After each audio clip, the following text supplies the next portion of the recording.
Hi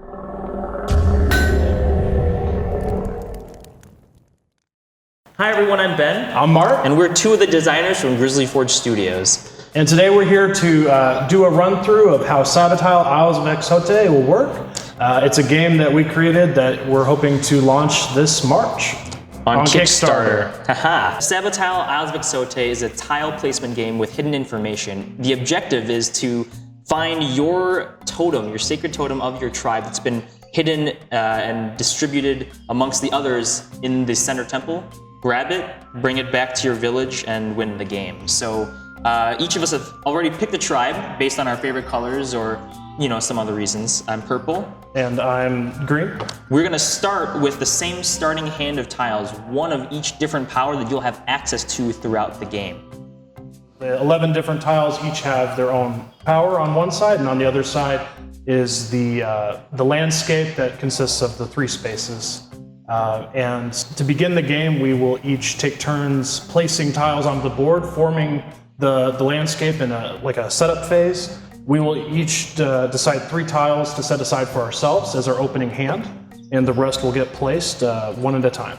So we're just gonna roll the die to see who's gonna place first, and this is important because I rolled a 6. It's important because we're going to go counterclockwise in this placing setup phase, and then we'll resume the game or start the game in a clockwise order. So yeah, in a 2-player game, it'll just be back and forth. The person who placed first will take the last turn. Mm-hmm. All right, and I'm gonna place this one here.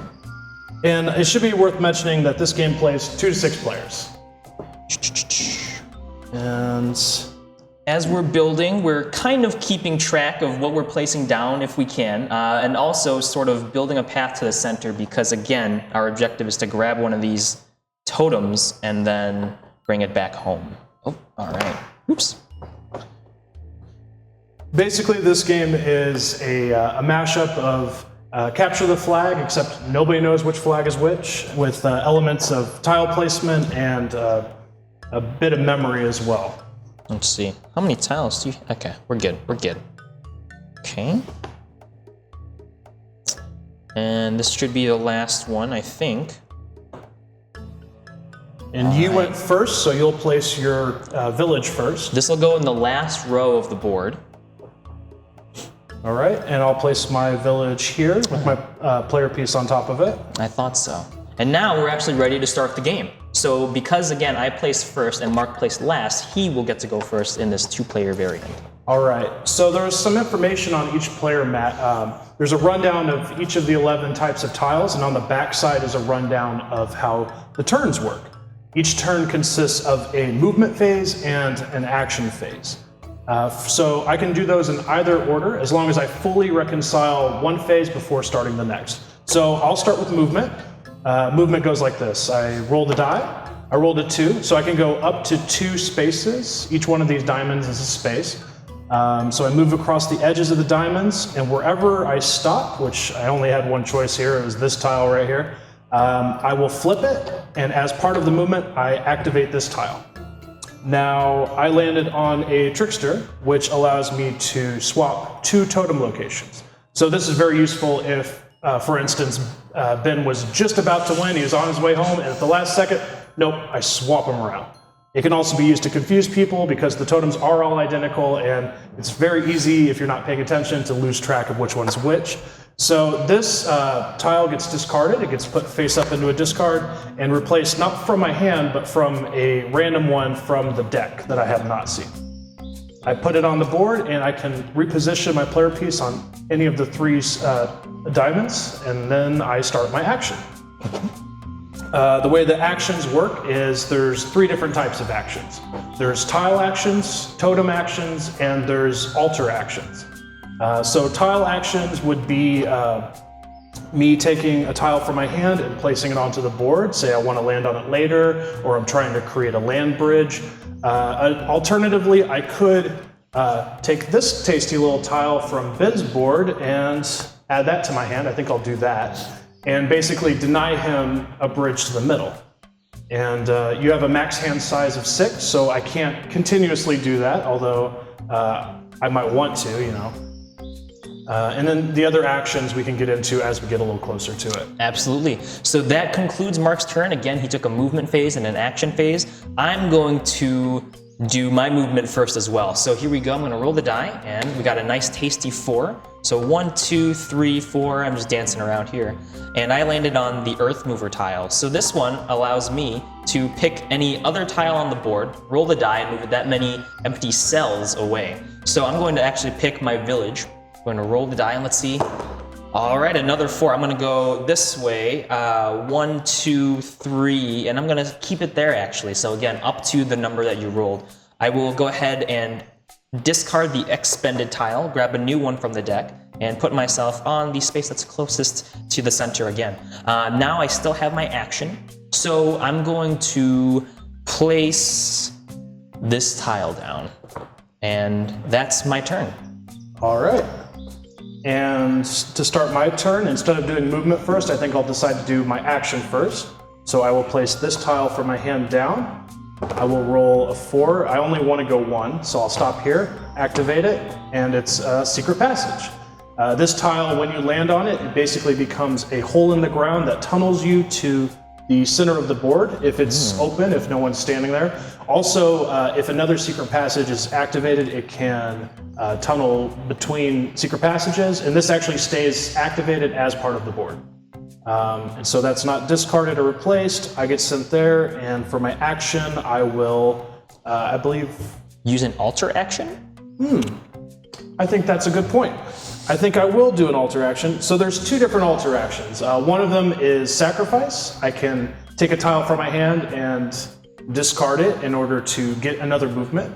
Say if I wanted to dart to one of these totems or try to block Ben somehow.